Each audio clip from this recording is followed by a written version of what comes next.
सही है।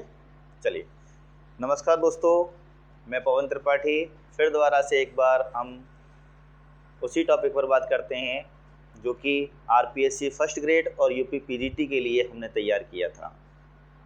जैसा कि हम सबको पता है कि आरपीएससी फर्स्ट ग्रेड में और यूपी पीजीटी के लिए हमारा एक पेपर है जिसे हम बोलते हैं जूलॉजी। और जूलॉजी में जो हमारा सबसे पहला कंटेंट था जिसमें हम बात कर रहे थे अकशेरुक प्राणियों के वर्गीकरण के बारे में, तो फिर दोबारा से उसी टॉपिक को हम आगे कंटिन्यू करते हैं। और आज हम बात करते हैं कि वर्गीकरण क्यों किया जाता है और उसकी आवश्यकता क्या है। तो आज हम दोबारा बात करते हैं वर्गीकरण के महत्व के बारे में। तो सबसे ज़रूरी बात यह है कि हम सजीवों को उनके लक्षणों के आधार पर अलग अलग समूहों में रखते हैं, अलग अलग वर्गों में रखते हैं और उनका आसानी से अध्ययन करते हैं। तो सबसे बड़ी बात तो हमारे पास यही होती है कि हम उनको इस प्रक्रिया में क्यों उपयोग में लाते हैं, क्योंकि जैसा कि मैंने आपको पहले ही बताया था कि धरती पर असंख्य सजीव पाए जाते हैं और सभी सजीवों की अपनी एक निश्चित पहचान होती है और निश्चित स्वरूप होता है, निश्चित बनावट होती है और एक निश्चित प्रकार के आवास में पाए जाते हैं। तो सभी सजीवों के अंदर एक जैसी समानता भी होती हैं तो असमानताएं भी होती हैं। तो असमानताओं के अध्ययन को ही हम जैव विविधता कहते हैं और जैव विविधता को समझने के लिए हम प्राणियों के लिए वर्गीकरण का उपयोग किया जाता है। तो आज हम दोबारा से बात करते हैं वर्गीकरण के बारे में। तो आज हम देखेंगे वर्गीकरण का महत्व क्या है, सिग्निफिकेंस ऑफ क्लासिफिकेशन।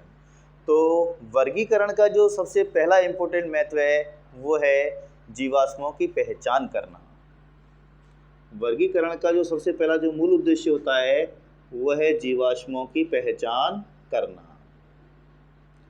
जीवाश्मों की पहचान करना यानी कि आइडेंटिफिकेशन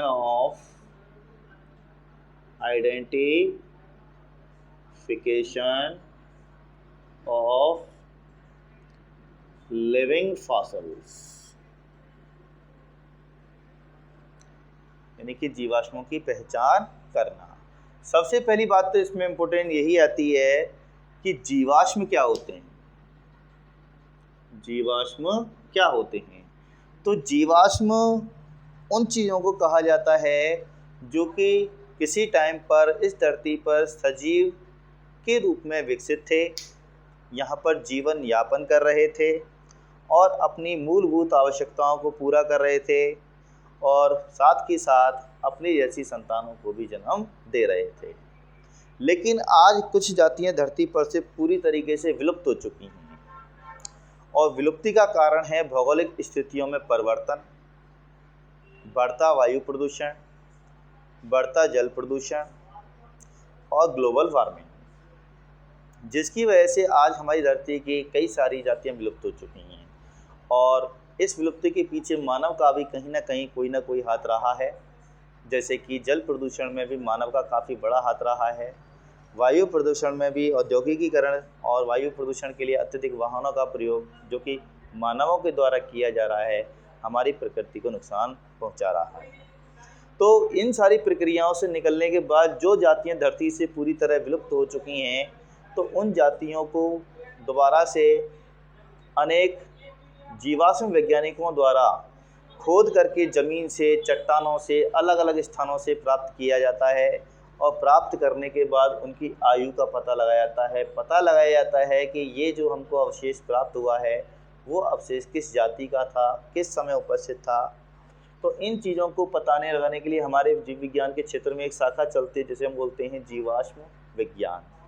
तो जीवाश्म वैज्ञानिकों द्वारा सबसे पहले मरे हुए प्राणियों के जो अवशेष शेष रह जाते हैं जिन्हें हम जीवाश्म कहते हैं, जो कि लंबे समय तक चट्टानों के अंदर, मिट्टी के अंदर दबे रहते हैं, तो उनको खोद करके निकाला जाता है, उनकी पहचान की जाती है और पता लगाया जाता है कि ये प्राणी कौन सा था, किस समय था और आज उसका मूल स्वरूप कैसा होना चाहिए था। तो इन सारी चीज़ों को पता लगाने को हम वर्गीकरण का उपयोग कर सकते हैं। तो कुल मिलाकर के पहला पॉइंट है अपना जीवाश्मों की पहचान करना। दूसरा पॉइंट नए खोजे गए प्राणियों की पहचान करना।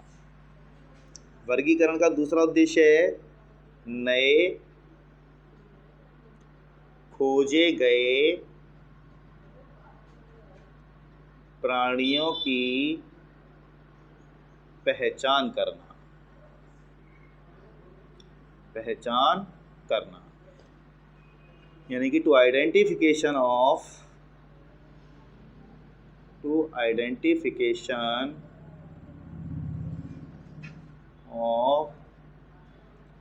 New individuals.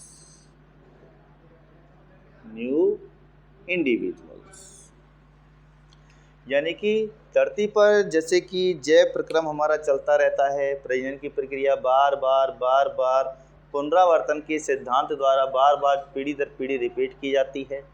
तो हमको पता है प्रकृति में नई नई जातियों का विकास लगातार होता रहता है। तो जो नई जातियां प्रकृति पर हमको दिखाई देती हैं या नई ज्योति जो कि हमको नज़र में आती है, हमको लगता है कि ये जाति के अंदर इसकी पूर्व जाति से कोई नया भिन्न लक्षण दिखाई दे रहा है, तो उन्हें हम नई जातियों के नाम से जानते हैं। तो नए खोजे गए जो प्राणी हैं या फिर नई खोजी गई जो प्राणियों की जातियां हैं, उनकी पहचान करने के लिए भी हम वर्गीकरण का उपयोग करते हैं। नेक्स्ट, जबकि हमारे पास यहाँ पे एक इम्पोर्टेंट बात मैं बताना चाहूँगा, जैसे कि हमारे सामने आया है यहाँ पे वर्गीकरण की पहचान करना, यानी कि सजीवों की पहचान करना। तो पहचान का मतलब होता है आइडेंटिफिकेशन। आइडेंटिफिकेशन का मतलब सजीवों की पहचान करना।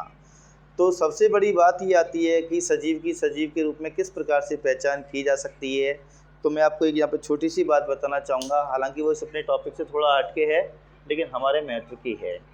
तो सजीवों की पहचान करने के लिए हम 4 महत्वपूर्ण लक्षणों का उपयोग कर सकते हैं, जिनमें से पहला है अपना वृद्धि, कि सजीवों के अंदर वृद्धि करने की क्षमता पाई जाती है। सजीवों के अंदर वृद्धि करने की क्षमता पाई जाती है, जबकि निर्जीव वस्तुओं में वृद्धि करने की क्षमता नहीं पाई जाती है। जिससे हमको ये पता चलता है कि सजीव लगातार अपनी संख्या में, अपने आकार में या फिर अपनी जटिलताओं में लगातार वृद्धि करते रहते हैं। लेकिन अगर किसी सजीव के अंदर वृद्धि नहीं हो रही है, इसका मतलब ये तो कतई नहीं होता कि वो हमारा सजीव नहीं हो। तो वृद्धि को हम सजीव का जैविक गुण तो मानते हैं, लेकिन सजीव का विशिष्ट गुण नहीं मानते। तो वृद्धि सजीवों का एक जैविक गुण है, लेकिन विशिष्ट गुण नहीं है। विशिष्ट गुण नहीं है। अतः हम कह सकते हैं कि वृद्धि सभी सजीवों का एक जैविक गुण है, विशिष्ट गुण नहीं होता है। इसके आधार पर हम आसानी से सजीव और निर्जीव की आसानी से पहचान कर सकते हैं। दूसरी इम्पोर्टेंट बात है कि अगर वृद्धि से नहीं तो हम श्वसन के आधार पर ही वृद्धि की पहचान कर सकते हैं कि सजीवों के अंदर श्वसन करने की क्षमता पाई जाती है। सजीवों में श्वसन यानी कि रेस्पिरेशन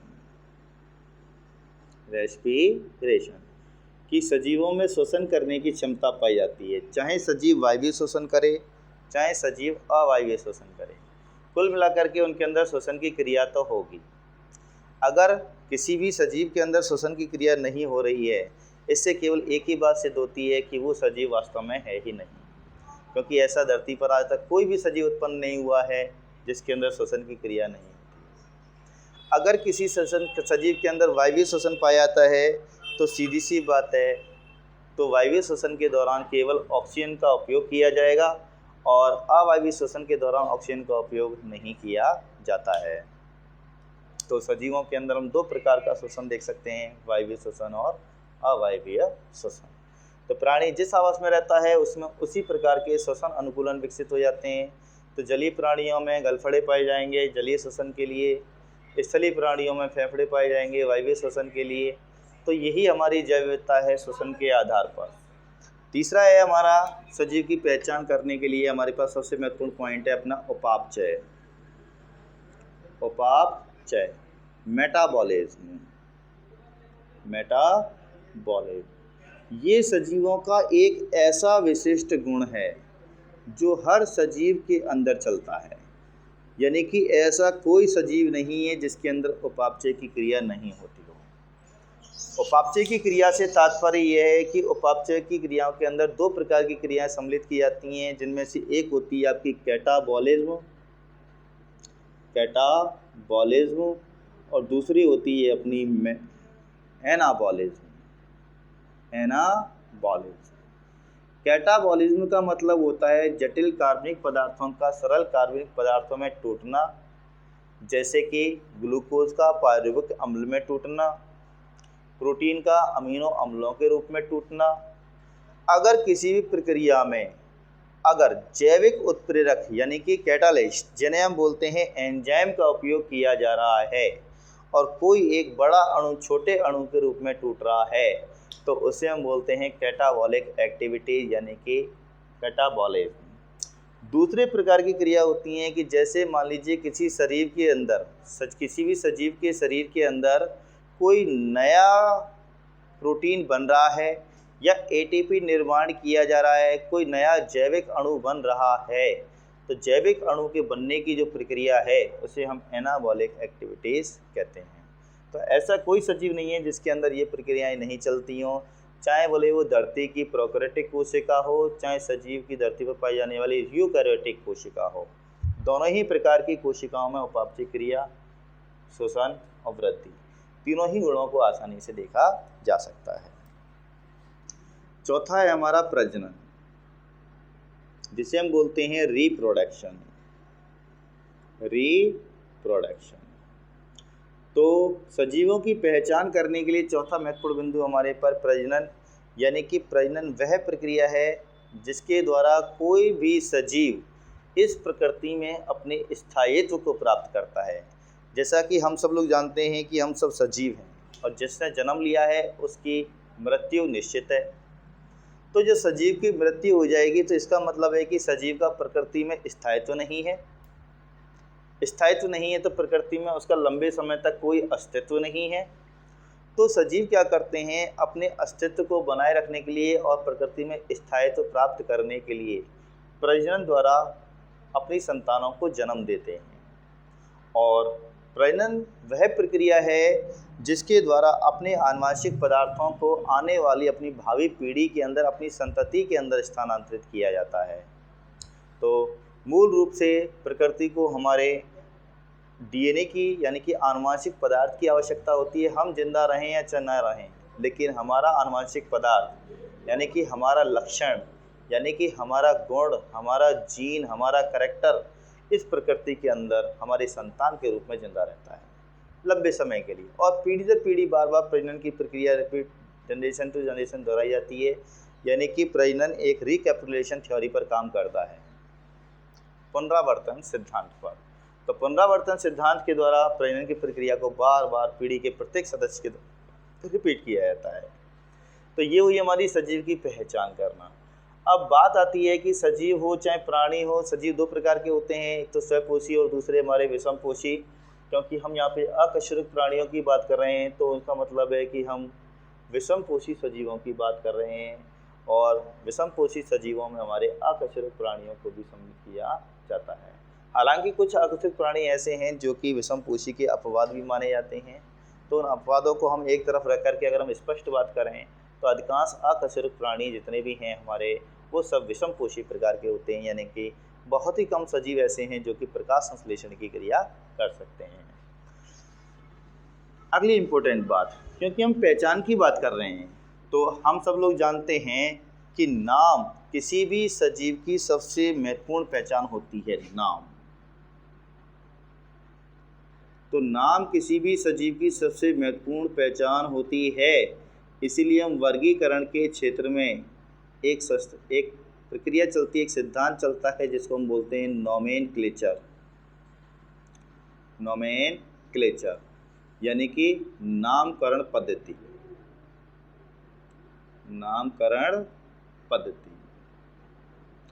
तो जीव विज्ञान के क्षेत्र में अगर बात करें तो नामकरण पद्धति एक सजीवों की पहचान का बहुत ही महत्वपूर्ण बिंदु माना जाता है। जैसे कि हम सब लोग जानते हैं कि भाई हम तो वस्तुओं के भी नाम रखते हैं, यहाँ तक कि अपने घर, कॉलोनी, गलियों तक के ही नाम रखते हैं, और यहाँ तक कि हमारी खुद की पहचान भी हमारा ही नाम होता है।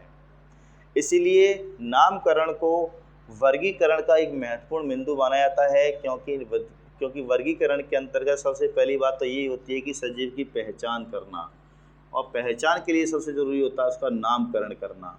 तो नाम किसी भी सजीव की सबसे महत्वपूर्ण पहचान माना जाता है।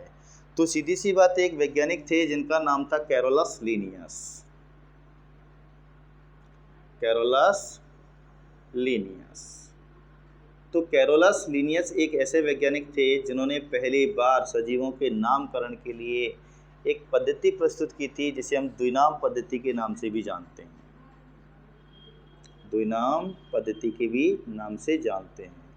और कैरोलस लीनियस का क्लियर कट कहना था कि जब भी किसी सजीव का नामकरण किया जाएगा तो उस सजीव का नाम एक ऐसा होना चाहिए जो कि यूनिवर्सल हो, सार्वभौमिक हो, यानी कि देश बदले, जगह बदले, स्थान बदले या भाषा बदले, लेकिन प्राणी का नाम नहीं बदलना चाहिए। यानी कि दुनिया के किसी भी कोने में अगर जाएं तो प्राणी को उसी नाम से पहचाना जाए। तो उसे हम बोलते हैं यूनिवर्सल नेमिंग, सार्वभौमिक नामकरण।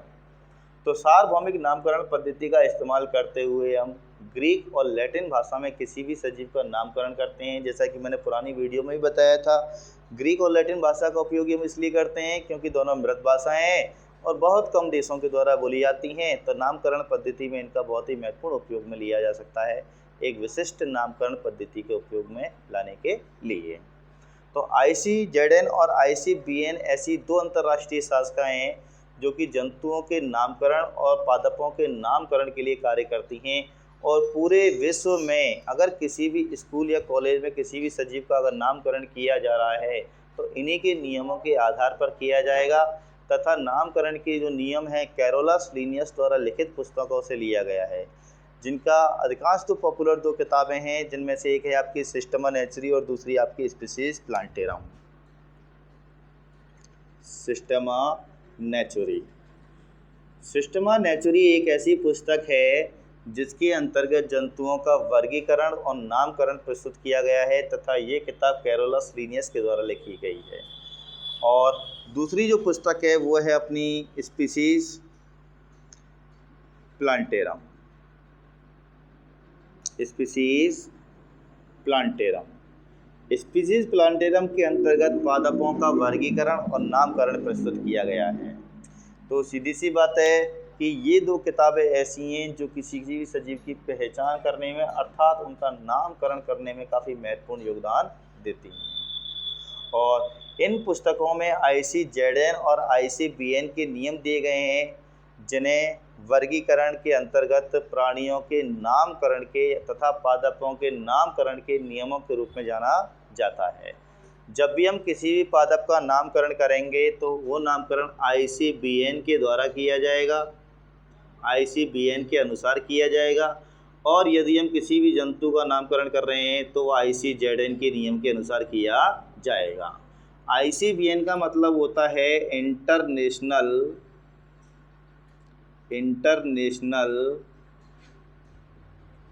Code of botanical nomenclature.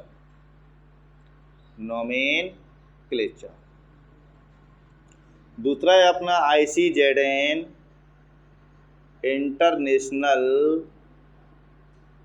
Code of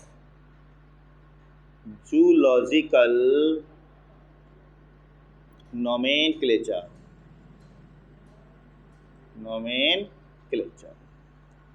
तो सीधी सी बात है, ICBN की फुल फॉर्म होती है international code of botanical nomenclature और ICZN की फुल फॉर्म है international code of zoological nomenclature. यानी कि ये दो अंतर्राष्ट्रीय संस्थाएं हैं जिनका हेड क्वार्टर लंदन में है। कहाँ है? लंदन में। और लंदन में उपस्थित रह करके ये दोनों संस्थाएं जंतु तथा पादपों के नामकरण के नियम को पूरी दुनिया पर लागू करवाती है। तो ICZN और ICBN का कहना है कि यदि नामकरण ICZN और ICBN के अनुसार अथवा कैरोलस लीनियस द्वारा दिए गए नियमों के अनुसार नहीं किया जाएगा तो हमारा नामकरण गलत माना जाएगा। तो नामकरण के नियमों की बात हम बाद में करते हैं। फिलहाल तो हम देखते हैं वर्गीकरण के महत्वपूर्ण नियम, क्योंकि यहाँ पे बात पहचान के लिए हुई थी, तो हम जानते हैं कि पहचान के लिए हमको नामकरण होना बहुत आवश्यक है, और अधिकांश नामकरण है वो द्विनाम पद्धति के अनुसार किए जाते हैं, जो कि द्विनाम पद्धति कैरोलस लीनियस द्वारा दी गई थी। एक महत्वपूर्ण बात और बताऊंगा आपको यहाँ पे कि कैरोलस लीनियस का वास्तविक नाम ये नहीं है। कैरोलस लीनियस का वास्तविक नाम है Carl von Linne. Carl von Linne. और कैरोलस लीनियस का क्लियर कहना है कि जब भी किसी भी सजीव का नामकरण किया जाएगा तो वो द्विनाम पद्धति अर्थात दो नाम द्वारा लिखित पद्धति के अनुसार किया जाएगा, जिनमें पहला नाम होगा प्राणी का वंश यानी कि जीनस, और दूसरा नाम होगा प्राणी की जाति यानी कि स्पीसीज। इसीलिए इसे हम द्विनाम पद्धति के अनुसार जानते हैं। जब कैरोलस लीनियस ने पहली बार द्विनाम पद्धति को प्रस्तुत किया था, उससे पहले उनका नाम कार्ल वॉन लिन्ने था, लेकिन जैसे ही उन्होंने जब द्विनाम पद्धति का उपयोग किया तो सीधी सी बात है उन्होंने अपना नाम भी कैरोलस लीनियस कर लिया। तो कैरोलस का मतलब है वंश और लीनियस का मतलब है जाति। तो आज इनको वर्तमान में कैरोलस लीनियस के नाम से जाना जाता है।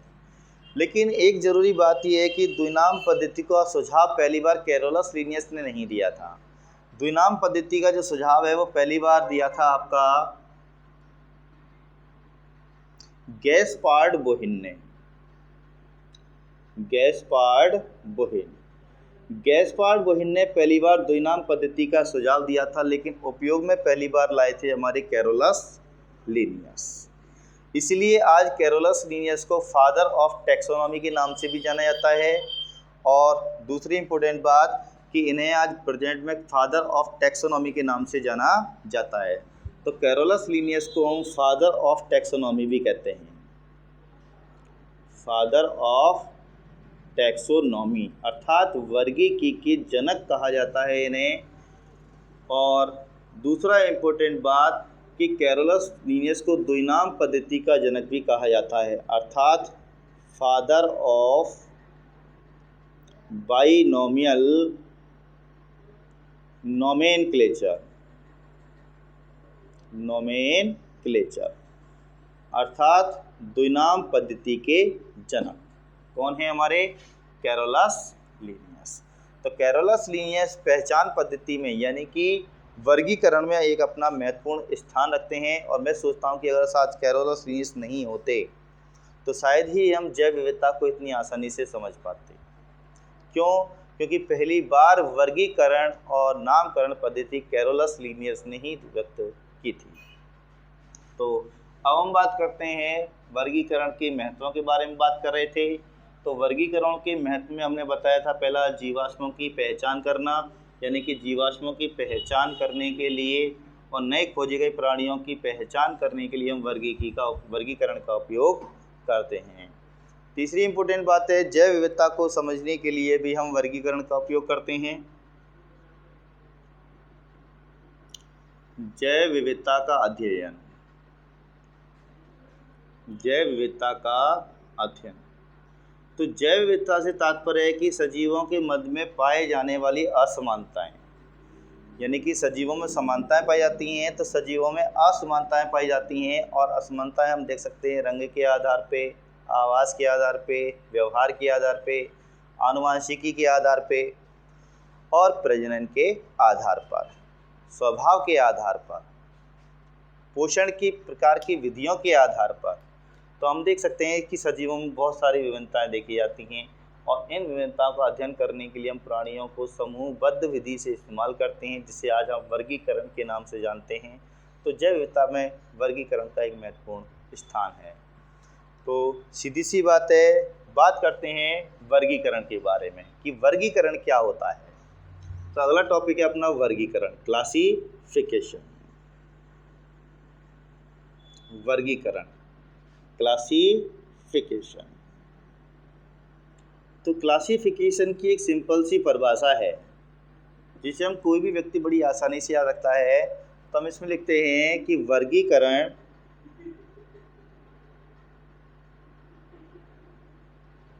जैव विविधता की जैव विविधता की वह शाखा है जिसके अंतर्गत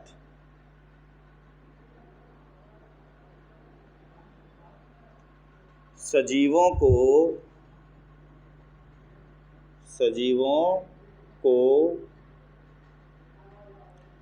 उनके सजीवों के स्थान पर हम, क्योंकि हम जूलॉजी पढ़ रहे हैं तो प्राणी का इस्तेमाल कर सकते हैं, प्राणियों को उनके आकारिकीय लक्षणों के आधार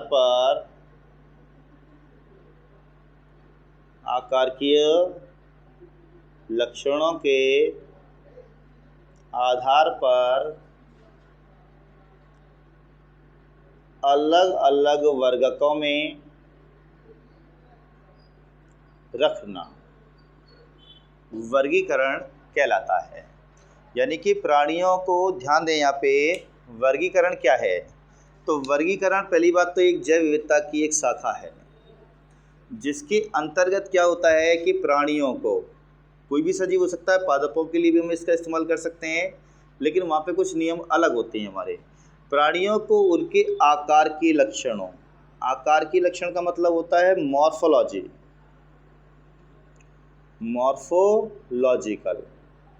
करेक्टर्स।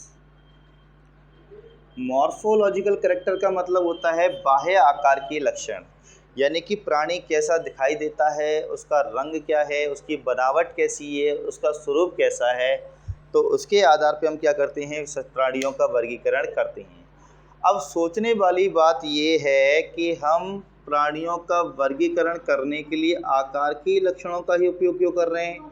क्योंकि होता क्या है कि प्राणियों के अंदर, सभी सजीवों में नहीं, केवल जंतुओं के अंदर, प्राणियों के अंदर आकार की लक्षण जो होते हैं वो अधिक संरक्षी होते हैं। अधिक संरक्षी का मतलब है कि लंबे समय तक स्थिर बने रहते हैं तथा इनके अंदर कोई परिवर्तन नहीं किया जाता। जबकि इनके अंदर कोई परिवर्तन नहीं होता है, इसीलिए इनको संरक्षी लक्षण भी कहा जाता है। लेकिन पादपों के ऊपर ये नियम लागू नहीं होता। जब उच्च पादपों का वर्गीकरण अध्ययन करते हैं तो उसमें पता चलता है कि उच्च पादपों के अंदर के उनके जो आकार के लक्षण हैं वो लंबे समय तक संरक्षित नहीं होते, उनमें बार बार परिवर्तन होता रहता है। इसलिए आवृत बीजीय पादपों का वर्गीकरण उनके पुष्पों के आधार पर, यानी कि उनके लैंगिक अंगों के आधार पर किया जाता है, क्योंकि आकार की बदलती है लेकिन पादपों के लैंगिक लक्षण यानी कि उनके जननांगों में लंबे समय तक कोई परिवर्तन नहीं आता है। इसलिए हम याद रखते हैं कि हमेशा लक्षण कैसा होना चाहिए, संरक्षी होना चाहिए, ताकि इसमें लंबे समय तक कोई परिवर्तन ना आए। लेकिन जंतुओं के अंदर जनन की अनेक विधियाँ होती हैं, अलग अलग प्रकार से जनन कर सकते हैं, इसलिए उनमें हम आकार के लक्षणों से की जगह पर उसका उपयोग करके हम वर्गीकरण नहीं कर सकते, क्योंकि जंतुओं में आकार के लक्षण संरक्षित होते हैं और पादपों के अंदर जनन संबंधी लक्षण अधिक संरक्षित होते हैं। इसीलिए हम आकार के लक्षणों के आधार पर ही प्राणियों का वर्गीकरण करते हैं। इसके लिए नीट में भी काफ़ी इम्पोर्टेंट क्वेश्चन बनता है यहाँ से एक, और यूपी पीजीटी के लिए भी काफ़ी इम्पोर्टेंट क्वेश्चन बनता है एक, जो कि आपका Uttar Pradesh post graduate teachers. तो इसके लिए काफ़ी इम्पोर्टेंट क्वेश्चन बनता है कि यहाँ से कि प्राणियों का वर्गीकरण का आधारिक कुंजी लक्षण है, तो वो है हमारा आकारकीय लक्षण। इसीलिए आकारकीय लक्षणों को प्राणियों के वर्गीकरण का कुंजी लक्षण भी कहा जाता है। तो क्वेश्चन सीधा सा बनता है कि वर्गीकरण के कुंजी लक्षण कौन से हैं आपके? आकारकीय लक्षण, आकारकीय लक्षण। तो आकारकीय लक्षण जो हैं वो हमारे वर्गीकरण के कुंजी लक्षण हैं, कुंजी लक्षण होते हैं। जैसे कि आपको एक दो लक्षण के बारे में बताता हूँ यहाँ, जैसे कि कोशिकाओं की संख्या तथा कोशिका का प्रकार। जैसा कि हम सब जानते हैं, मॉर्फा का मतलब होता है स्वरूप। मॉर्फोलॉजी में आपको पहला शब्द दिखाई दे रहा होगा मॉर्फा, पहला शब्द क्या है अपना मॉर्फा। मॉर्फा का मतलब होता है स्वरूप। मॉर्फा एक ग्रीक भाषा का शब्द है जिसका मतलब होता है स्वरूप। स्वरूप का मतलब होता है यानी कि संरचना यानी कि बनावट। तो हम जानते हैं कि सजीव की संरचनात्मक इकाई को हम कोशिका कहते हैं यानी कि सेल। और कोशिका सजीव की संरचनात्मक इकाई है तो सीधी सी बात है कोशिकाओं की संख्या तथा कोशिका का प्रकार एक हमारा आकार की लक्षण है, क्योंकि आकार की का शाब्दिक अर्थ संरचना से होता है और संरचनात्मक इकाई हमारी कोशिका होती है। तो हम जानते हैं कि कोशिकाओं की संख्या के आधार पर सजीव दो प्रकार के होते हैं, एक कोशिकीय और बहुकोशिकीय, यूनिसेलर और मल्टीसेलर। लेकिन कोशिकाओं की संख्या के आधार पर हमारे सजीव दो प्रकार के होते हैं, दूसरी कोशिकाओं के प्रकार के आधार पर सजीव हमारे दो प्रकार के होते हैं, प्रोकैरियोटिक और यूकैरियोटिक। तो प्रोकैरियोटिक वो सजीव होते हैं जिनकी कोशिकाओं में केंद्रक नहीं पाए जाते तथा अन्य कोशिकांग भी अनुपस्थित होते हैं, और यूकैरियोटिक कोशिकाएं वो होती हैं जिनमें स्पष्ट केंद्रक पाया जाता है। कैरियन का मतलब होता है न्यूक्लियस। कैरियोलॉजी जीव विज्ञान की वह शाखा है जिनमें केंद्रकों का अध्ययन किया जाता है। चलिए, तो हम जानते हैं कि यहाँ पे वर्गीकरण की परिभाषा स्पष्ट हो चुकी होगी। फिर से एक बार इसको रिपीट करते हैं कि वर्गीकरण जैव विविधता की वह शाखा है जिसके अंतर्गत प्राणियों को उनके लक्षणों के आधार पर अलग अलग वर्गों में रखा जाता है। तो अलग अलग वर्गों में रखने की जो प्रक्रिया है उसी को हम वर्गीकरण कहते हैं, और वर्गीकरण करने के लिए हम आकार की लक्षणों का उपयोग करेंगे। अगर हम प्राणियों का वर्गीकरण करना चाहते हैं तो केवल आकार के लक्षणों का ही उपयोग किया जाएगा। ठीक, इसके बाद हमारे पास एक इम्पोर्टेंट पॉइंट है, क्योंकि वर्गीकरण एक लंबी प्रक्रिया है इसलिए हम इसको एक चरण में नहीं समझ सकते और न ही एक ही चरण में किसी भी सजीव का वर्गीकरण किया जा सकता है, और न ही एक ही प्रकार के आकार के लक्षणों के आधार पर सजीवों का वर्गीकरण कर सकते हैं। हो सकता है उस आकारी लक्षणों का हमारे पास अपवाद उपस्थित हो। तो सीधी सी बात है, हम ये कह सकते हैं कि प्राणियों का वर्गीकरण का आधार क्या है, आकार के लक्षण, जिन्हें हम बोल रहे हैं कुंजी लक्षण। इसका मतलब इसका कोई अपवाद हमारे पास नहीं है। तो आकार के लक्षणों का जंतुओं के वर्गीकरण में उपयोग किया जाता है क्योंकि इनका कोई अपवाद नहीं होता है। अगली इंपॉर्टेंट बात आती है हमारी, एक महत्वपूर्ण बात बताना चाहूँगा कि वर्गीकरण जो होता है वो हमारा एक चरण में पूर्ण नहीं होता, अतः वर्गीकरण एक से अधिक चरणों में पूर्ण होता है, जिन्हें हम बोलते हैं वर्गीकरण के सोपान। तो वर्गीकरण के सोपान के बारे में अगर हम बात करें तो हम इंग्लिश में बोलेंगे स्टेप्स ऑफ द क्लासिफिकेशन। तो नेक्स्ट टॉपिक है अपना वर्गीकरण के सोपान। वर्गीकरण के सोपान, सोपान का मतलब होता है चरण, कि वर्गीकरण के कितने चरण हैं, तो इनको बोलते हैं steps of classification. Steps of classification, वर्गीकरण के सोपान।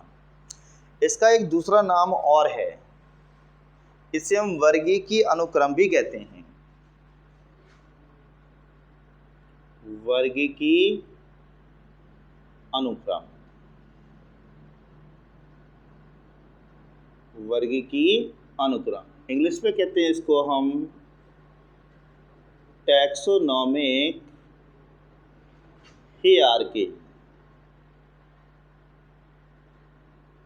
वर्गीकीय अनुक्रम, वर्गीकीय अनुक्रम का मतलब होता है सजीवों को उनके आकार के लक्षणों की जटिलता के बढ़ते हुए क्रम में या जटिलता के घटते हुए क्रम में व्यवस्थित करना।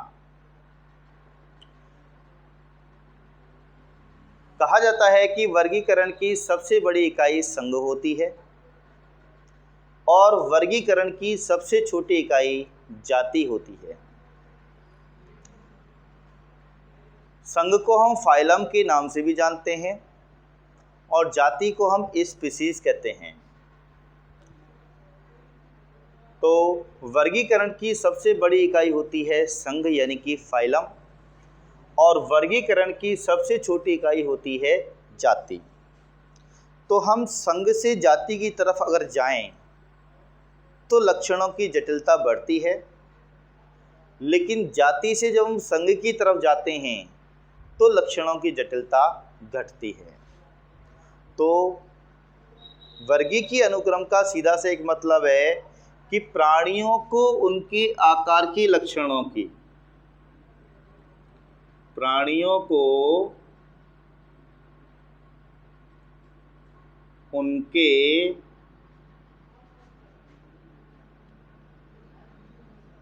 आकार के लक्षणों की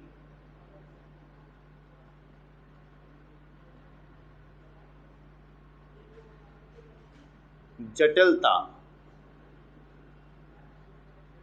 के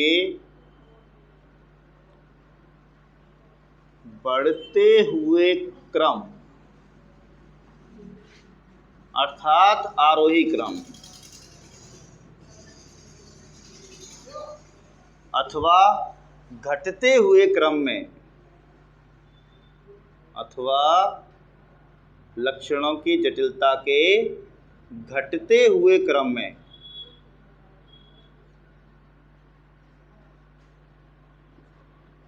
व्यवस्थित किया जाए, व्यवस्थित किया जाता है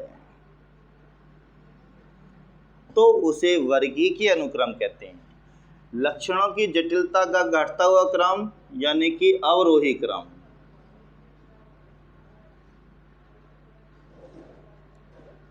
इसे बोलेंगे असेंडिंग सीरीज और इसे बोलेंगे डिसेंडिंग सीरीज। जैसा कि हमने बताया था कि यदि हम संघ से वर्ग की तरफ जाएं तो वर्गीकरण की सबसे बड़ी इकाई होती है संघ और वर्गीकरण की सबसे छोटी इकाई होती है जाति। तो वर्गीकरण की सबसे बड़ी इकाई हुई संघ, जो कि एक सोपान यानी कि एक चरण को व्यक्त करती है, जिसे हम बोलते हैं फाइलम। वर्गीकरण की सबसे बड़ी इकाई मानी जाती है। संघ के बाद आता है आपका वर्ग यानी कि क्लास, जिसे वर्गीकरण का दूसरा सोपान कहा जाता है। तीसरा होता है हमारा गण यानी कि ऑर्डर। चौथा होता है हमारा फैमिली यानी कि कुल।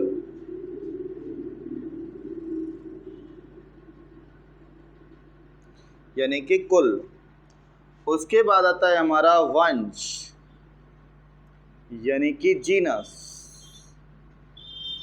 और सबसे अंत में आती है हमारी स्पीसीज यानी कि जाति। और कहा जाता है कि जाति वर्गीकरण की सबसे छोटी इकाई है और संघ वर्गीकरण की सबसे बड़ी इकाई है। तो वर्गीकरण की जो सबसे बड़ी इकाई है वो है आपकी संघ।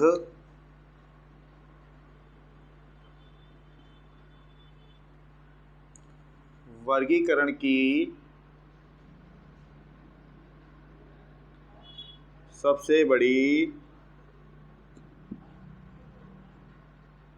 इकाई संघ कहलाती है और जाति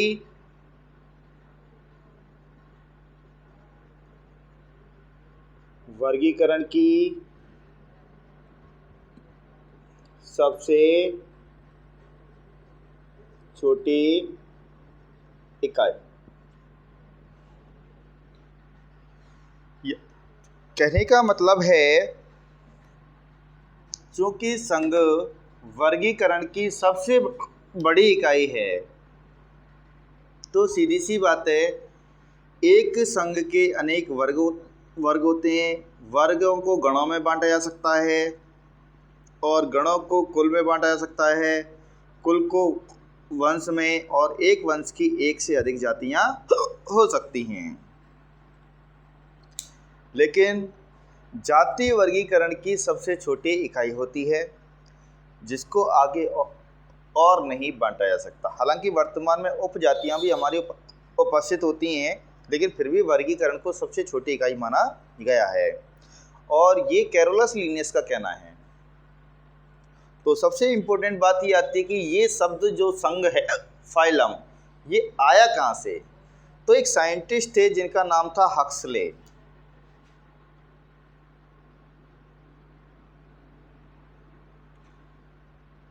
और स्ट्रिकलैंड,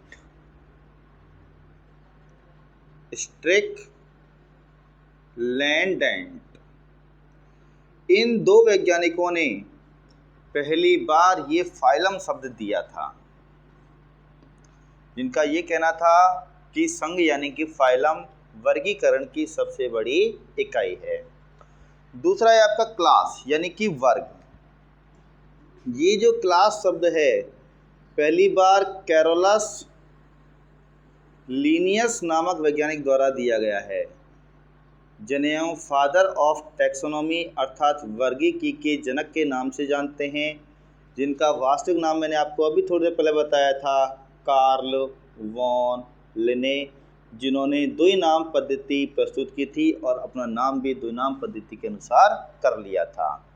इन्होंने ही पहली बार ये क्लास शब्द की स्थापना की है और बताया था कि संघ को अनेक वर्गों में बांटा जा सकता है। तीसरा सोपान है आपका गण। गण जो शब्द है वो शब्द भी पहली बार कैरोलस लिनियस नामक वैज्ञानिक द्वारा ही दिया गया है। बात करते हैं कुल की यानी कि फैमिली की। एक साइंटिस्ट थे जिनका नाम था पायरे मैग्नॉल।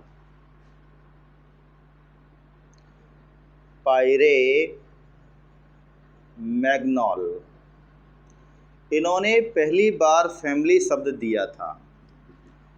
और वैसे तो जंतुओं के अंदर फैमिली यानी कि कुल का उपयोग वर्गीकरण की दृष्टि से बहुत कम किया जाता है, लेकिन पादपों के अंदर ये महत्वपूर्ण विशेषता रखता है। ये शब्द पायरे मैग्नॉल द्वारा दिया गया था। अगला है अपना वंश। वंश शब्द की स्थापना भी आपकी कैरोलस लिनियस ने की थी। अब यहाँ से आप देख सकते हैं कि आप लोगों के लिए कितने महत्वपूर्ण नाम आए हैं यहाँ पे, जो कि एक कुछ विशिष्ट वैज्ञानिकों के हैं, जो कि अलग अलग वैज्ञानिकों के द्वारा अलग अलग सोपानों का निर्माण किया गया है। और कैरोलस लिनियस ने उन सभी सोपानों को एक क्रम में व्यवस्थित करके उसको नाम वर्गीकरण दिया था। जैसे आज हम वर्गीकीय अनुक्रम के नाम से भी जानते हैं, यानी कि लक्षणों को उनको जटिलता के बढ़ते हुए क्रम में, यानी कि संघ से अगर हम जाति की तरफ जाते हैं तो लक्षणों की जटिलता बढ़ती है, और जाति से संघ की तरफ जाते हैं तो लक्षणों की जटिलता घटती है। तो हम कह सकते हैं ये लक्षणों की जटिलता का घटता क्रम, लक्षणों की जटिलता का घटता क्रम, और ये है आपका लक्षणों की जटिलता का बढ़ता क्रम, जटिलता का बढ़ता क्रम।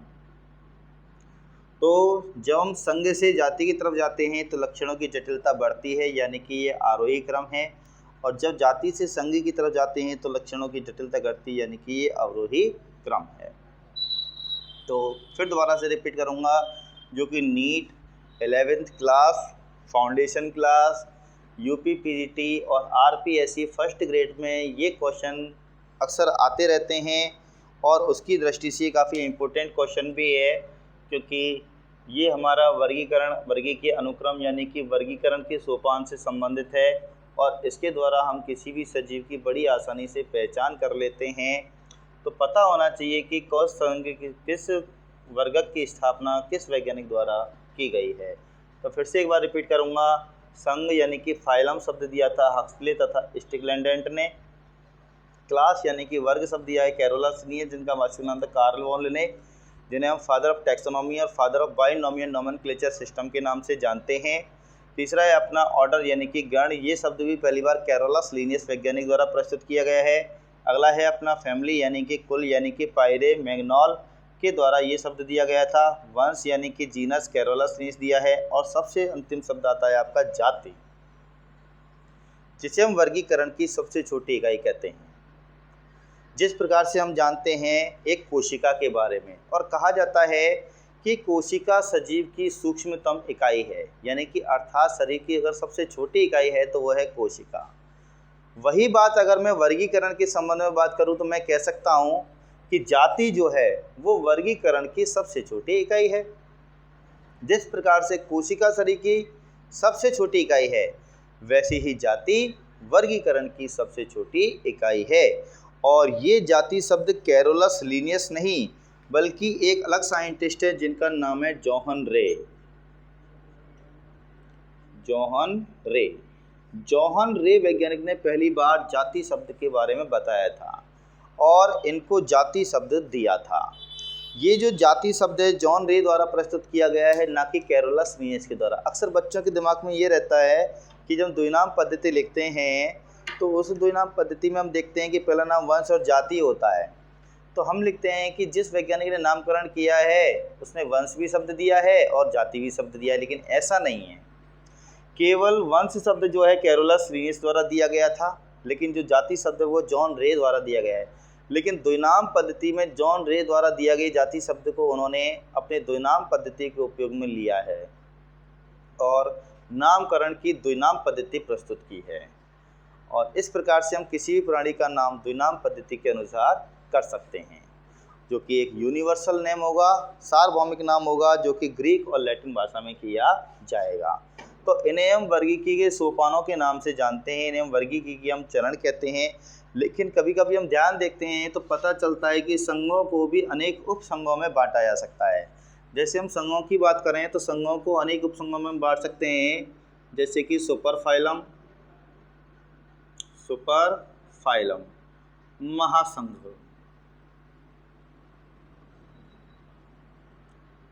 दूसरा है हमारा सबफाइलम, उपसंघ। तो इस प्रकार से हम संघों को दो समूह में बांट सकते हैं, उपसंघ। तो पहला हो गया हमारा महासंघ, दूसरा हो गया हमारा संघ और तीसरा हो गया हमारा उपसंघ।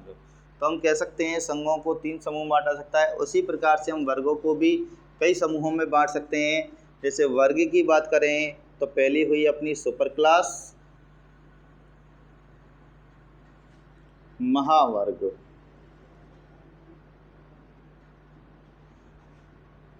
दूसरी हुई हमारी क्लास जो कि खुद लिखी हुई है वहाँ पे, तीसरी होती है हमारी इंफ्रा क्लास और चौथी होती है हमारी सब क्लास यानी कि उपवर्ग। तो हम यहाँ देख सकते हैं कि वर्ग को 4 समूहों में बांटा जा सकता है। पहला महावर्ग, दूसरा वर्ग, तीसरा इंफ्रा क्लास, चौथा उपवर्ग यानी कि सब क्लास।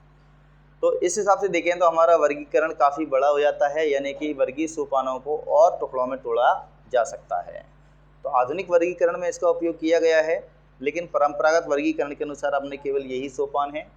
तो इनकी अगर हम बात करें, इसी प्रकार से हम गण को भी देख सकते हैं, ऑर्डर और सब ऑर्डर।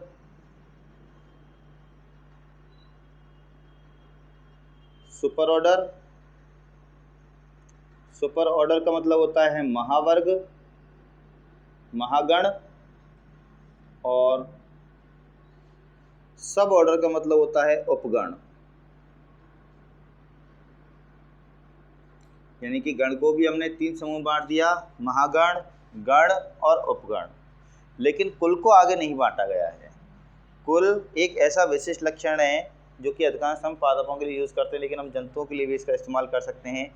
इसी प्रकार के वंश को भी नहीं बांटा गया है, क्योंकि इनका उपयोग हम द्विनाम पद्धति के अंतर्गत करते हैं। तो एक वंश एक ही वंश के नाम से जाना जाएगा, इसका कोई दूसरा महावंश या उपवंश के नाम से कोई ऐसा वंश नहीं बनाया गया है। क्यों?